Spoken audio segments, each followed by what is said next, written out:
I'm City Kid. I'm here in New York City Times Square and Schubert Alley at Stars in the Alley, where nearly 25 of the hottest Broadway shows are going to be performing numbers. I can't wait to get to interview the stars. I'm here with Chuck Cooper and Santino Fontana from Act 1. So, guys, Moss Hart's story is such an inspiring, incredible one. What's it like bringing that story to the stage? Wow. Well, Santino is the one that can really answer that question, but watching him do it, I can tell you it's an amazing journey. He runs like a mile and a half during the show and goes through an incredible rags to riches journey, but I'll let Santino It's a great cast of 22 great actors who get to tell the story of Moss Hart's basic journey from nothing to writing a play on Broadway. And I'm just lucky to get to help tell that story. Do you guys have a craziest audition story? A long time ago, I had 2 auditions in one day.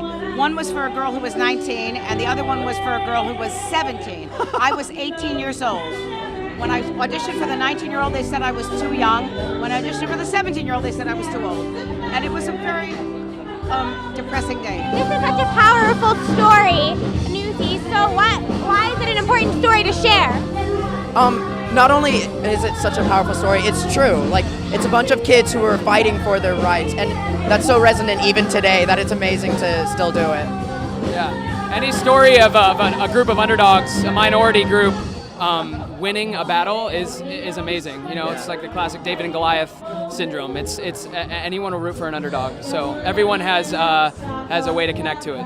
A few months ago, Carol came up on stage to raise money for Broadway Cares Equity Fights AIDS and sang "You've Got a Friend" with the cast. What was that experience like? It was thrilling. I mean, we never imagined that she would come on stage and surprise us like that. So it was wonderful. I personally had every emotion that you could think of, from jumping up and down to laughing to crying. It was something we'll never forget. Amazing. It's a moment we will never forget. She surprised us. We all got to sing "You've Got a Friend." It was truly a moment I will never forget in my career. Yeah, it was a jaw-drop moment for everybody, and there were so many moments of shock and tears, and it was fantastic. Can you spill any more details about the revival? Not quite. They'll be announcing some more people later, though. Okay, I'll be waiting. Oh my gosh, they're just in for a treat.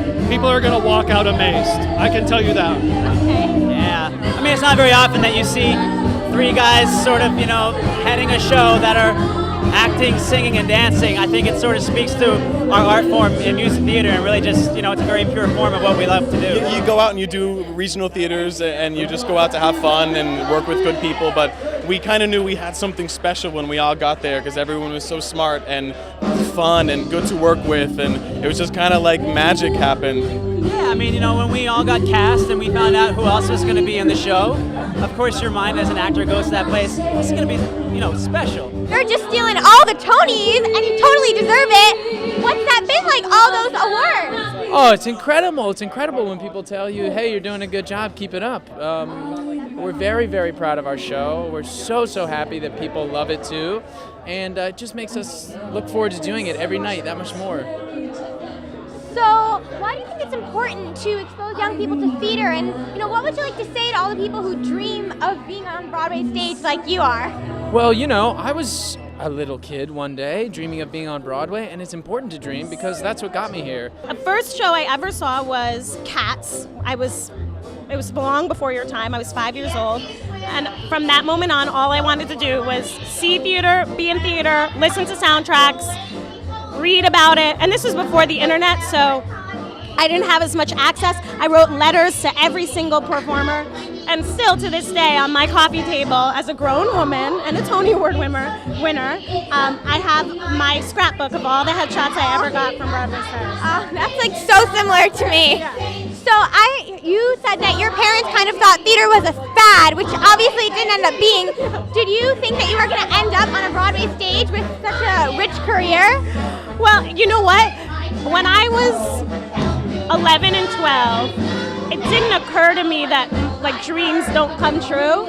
And so I was very convinced as a 12-year-old. And then I turned 19 or 20 and I thought, wow, this is a really hard life I've chosen. So I do know that I'm super lucky But I also think that like no amount of hard work wasn't rewarded too. I worked really hard to get here. I had a great time interviewing all the stars. It's a great Broadway season, so come check these shows out. Have your say on kidsuse.com and tune in to the Tonys at 8 p.m. on CBS June 8th.